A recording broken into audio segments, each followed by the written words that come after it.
ये आकाशवाणी रायपुर है। प्रादेशिक समाचार बुलेटिन के साथ मैं शशिकांत यादव।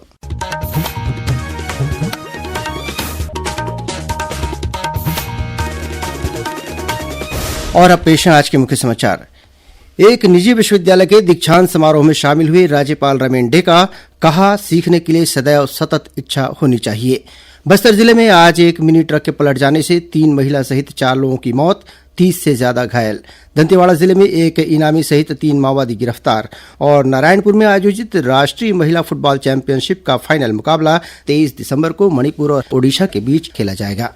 समाचार विस्तार से। राज्यपाल रमेन डेका ने कहा है कि विद्यार्थियों में सीखने के लिए सदैव सतत इच्छा होनी चाहिए। यह बात राज्यपाल ने आज रायपुर स्थित एक निजी विश्वविद्यालय के दीक्षांत समारोह में कही। समारोह में उन्होंने 21 मेधावी विद्यार्थियों को स्वर्ण पदक और 18 विद्यार्थियों को रजत पदक सहित कुल 362 विद्यार्थियों को उपाधियां प्रदान की। समारोह को संबोधित करते हुए राज्यपाल ने कहा कि जीवन में आगे बढ़ने के लिए सीखना जरूरी है।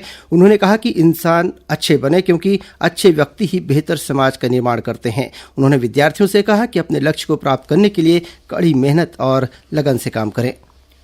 उप मुख्यमंत्री अरुण साव आज रायपुर में होम्योपैथी रिसर्च और डेवलपमेंट एसोसिएशन द्वारा आयोजित नेशनल होम्योपैथी सेमिनार में शामिल हुए।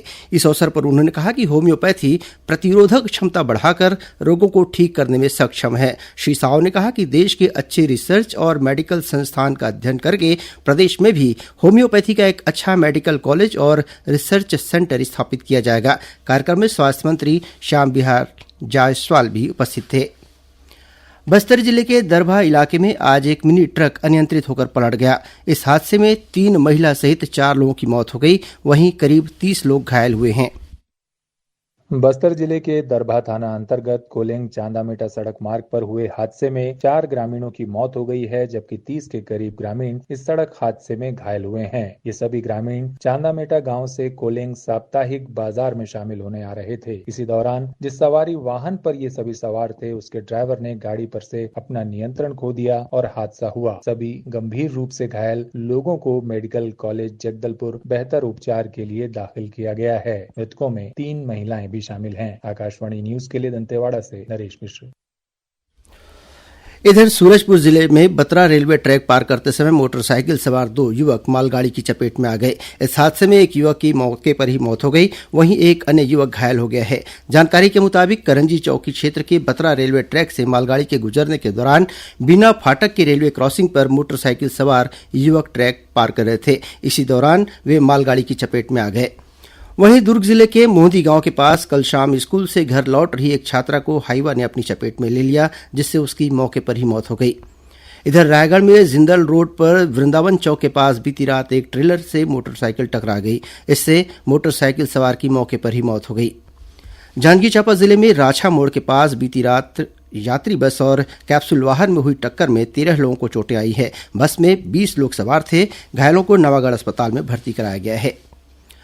खैरागढ़ छुईखदान गंडई जिले के जालबांधा पुलिस चौकी में पदस्थ एक आरक्षक अनिल रत्नाकर ने फांसी लगाकर आत्महत्या कर ली है। आरक्षक का शव डोंगरगांव रोड पर रामपुर घोरदा के पास पेड़ पर लटका मिला। मृतक की हथेली पर पेन से भर्ती परीक्षा के संदर्भ में कुछ लिखा हुआ पाया गया है। पुलिस से मिली जानकारी के मुताबिक आरक्षक अनिल रत्नाकर के शव को पोस्टमार्टम के लिए भेज दिया गया है और उसके परिजनों को घटना की जानकारी दे दी गई है। घटना के कारणों की जांच की जा रही है। बताया जा रहा है कि आरक्षक अनिल रत्नाकर पुलिस भर्ती में गड़बड़ी के संदिग्ध 14 आरक्षकों में से एक था और उसे हटा दिया गया था। पुलिस उससे इस मामले में पूछताछ भी कर रही थी।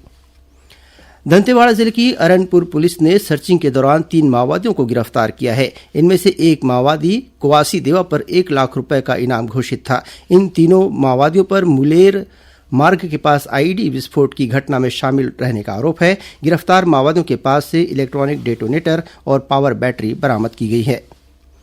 सुकमा और बीजापुर जिले में सुरक्षा बलों के 2 नए कैंप स्थापित किए गए हैं। एक कैंप सुकमा के गढ़ गोमगुड़ा और दूसरा कैंप बीजापुर के कोंडापल्ली स्थित वाटे वागू में शुरू किया गया है। इस मौके पर दोनों जिलों के पुलिस अधीक्षक, सीआरपीएफ के डीआईजी और कोबरा बटालियन के कमांडेंट मौजूद थे। इन कैंपों के खुल जाने से सुरक्षा बलों की पहुंच अब सुकमा में रायगुड़म से आगे और बीजापुर में कोंडापल्ली से आगे तक बन गई है।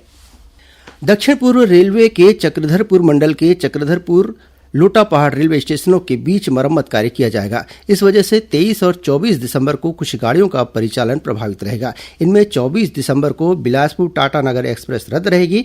वहीं 23 दिसंबर को पुणे सांतरागाछी एक्सप्रेस और हजूर साहिब नांदेड़ सांतरागाछी एक्सप्रेस 2.5 घंटे देरी से रवाना होगी। इसी तरह 24 दिसंबर को हावड़ा CSMT दुरंतो एक्सप्रेस अपने निर्धारित समय से 6 घंटे देरी से चलेगी। प्रादेशिक समाचार आप आकाशवाणी रायपुर से सुन रहे हैं। श्रोताओं, कल रविवार को हल्बी और गोंडी बोली में समाचार बुलेटिन प्रसारित किए जाएंगे। ये दोनों बुलेटिन आकाशवाणी केंद्र जगदलपुर से प्रसारित किए जाएंगे। इन्हें बस्तर संभाग में सुना जा सकेगा। हल्बी में समाचार बुलेटिन सुबह 7:30 बजे से और गोंडी में समाचार बुलेटिन शाम 6:30 बजे से प्रसारित किया जाएगा। प्रादेशिक समाचार एकांश आकाशवाणी रायपुर द्वारा प्रस्तुत कार्यक्रम जिले की चिट्ठी का प्रसारण कल शाम 6:05 से 6:10 तक किया जाएगा। इस कार्यक्रम को छत्तीसगढ़ स्थित आकाशवाणी के सभी केंद्र रिले करेंगे। इस बार के अंक में सरगुजा जिले की गतिविधियों के बारे में जानकारी दी जाएगी। रायपुर के इंदिरा गांधी कृषि विश्वविद्यालय में 19 दिसंबर से जारी अंतर महाविद्यालयीन युवा महोत्सव मड़ई में विद्यार्थियों ने अपने अपने जिलों की लोक संस्कृति, लोक पर्व, रीति रिवाज और पर्यटन स्थल की मनमोहक झांकी प्रस्तुत की। इनमें पर्यावरण और जल संरक्षण, नारी सशक्तिकरण, सुपोषण जैसे विषयों पर संदेश भी दिया गया। इस दौरान विद्यार्थियों ने पारंपरिक परिधानों में कर्मा, पंथी राउत नाचा, सरगुजिया, मुड़िया और जंवारा नृत्य के साथ गौरी गौरा जैसी प्रस्तुतियां दी। कल 22 दिसंबर को इस महोत्सव का समापन होगा। रायपुर के महंत घासीदास संग्रहालय में आज से 3 दिवसीय संगोष्ठी शुरू हुई। प्राचीन छत्तीसगढ़ में कला और वास्तुकला विषय पर आयोजित इस संगोष्ठी का उद्घाटन संस्कृति और पुरातत्व विभाग के संचालक विवेक आचार्य और भारतीय पुरातत्व सर्वेक्षण के क्षेत्रीय निदेशक डॉक्टर भुवन विक्रम ने किया। आज पहले दिन 3 सत्रों का आयोजन हुआ, जिसमें 15 से अधिक वक्ताओं ने अपने शोध पत्र का वाचन किया। कल 3 सत्रों में यह संगोष्ठी होगी, जिसमें कई वक्ता और अपने शोध पत्रों का वाचन करेंगे। प्रदेश में बढ़ते अपराध और नशाखोरी के विरोध में युवा कांग्रेस 23 दिसंबर को मुख्यमंत्री निवास का घेराव करेगी। आज राजीव भवन में पत्रकार वार्ता को संबोधित करते हुए युवा कांग्रेस के प्रदेश प्रभारी शेष नारायण ओझा ने कहा कि प्रदेश में अपराध और नशाखोरी लगातार बढ़ रही है। राज्य सरकार इस पर लगाम लगा पाने में असमर्थ है। उन्होंने बताया कि 23 दिसंबर को मुख्यमंत्री निवास का घेराव करने के बाद 24 दिसंबर को बिलासपुर में नशे के खिलाफ हाफ मैराथन का आयोजन किया जाएगा, जिसमें कांग्रेस के कई वरिष्ठ नेता भी हिस्सा लेंगे। नारायणपुर के रामकृष्ण मिशन आश्रम में आयोजित राष्ट्रीय महिला फुटबॉल चैंपियनशिप के तहत आज पहला सेमीफाइनल मैच मणिपुर और रेलवे की टीम के बीच खेला गया, जिसमें मणिपुर ने रेलवे को हराकर फाइनल में प्रवेश कर लिया। वहीं हरियाणा और ओडिशा के बीच खेले गए दूसरे सेमीफाइनल मैच में ओडिशा ने हरियाणा को 2-0 से हराकर फाइनल में जगह बना ली। फाइनल मुकाबला 23 दिसंबर को मणिपुर और ओडिशा के बीच खेला जाएगा। रायपुर स्थित केंद्रीय जेल में आज पहले अंतर्राष्ट्रीय ध्यान दिवस के अवसर पर कैदियों के लिए विशेष ध्यान और योग शिविर का आयोजन किया गया। शिविर में कैदियों को ध्यान, प्राणायाम और योग के विभिन्न तरीकों का अभ्यास कराया गया। इस ध्यान और योग शिविर का संचालन पूर्व सदस्य और आर्ट ऑफ लिविंग के वरिष्ठ प्रशिक्षक अजय सिंह ने किया। उन्होंने बताया कि संयुक्त राष्ट्र ने 21 दिसंबर को अंतर्राष्ट्रीय ध्यान दिवस घोषित किया है। उन्होंने ध्यान को मन की शांति और भावनात्मक स्थिरता का एक प्रभावी माध्यम बताया। इस योग और ध्यान शिविर में 200 से अधिक कैदियों और जेल के अधिकारियों ने भाग लिया। और अब कुछ समाचार संक्षेप में। राज्य शासन ने भारतीय प्रशासनिक सेवा के अधिकारी सुबोध कुमार सिंह को मुख्यमंत्री का प्रमुख सचिव बनाया है। श्री सिंह को केंद्रीय प्रतिनियुक्ति से वापस लौटने के बाद इस पद पर पदस्थ किया गया है। राज्य सरकार ने कल शाम राज्य प्रशासनिक सेवा के 7 अधिकारियों का तबादला आदेश जारी कर दिया है। छत्तीसगढ़ सिख समाज द्वारा साइबर क्राइम पर नियंत्रण पाने के लिए राजधानी रायपुर के सभी स्कूलों में कैंप लगाए जाएंगे। इसमें छात्र छात्राओं को साइबर क्राइम से बचने और मोबाइल के सुरक्षित उपयोग की जानकारी दी जाएगी। कांकेर शहर के एक धान खरीदी केंद्र में आज भालू ने एक मजदूर पर हमला कर उसे घायल कर दिया। घायल मजदूर को जिला अस्पताल में भर्ती कराया गया है। सूचना मिलने पर पहुंची वन विभाग की टीम ने भालू को खदेड़ा। और मौसम विभाग के अनुसार अगले 2 दिनों में प्रदेश के न्यूनतम तापमान में 2 से 3 डिग्री सेल्सियस की गिरावट होने की संभावना है। अंत में मुख्य समाचार एक बार फिर।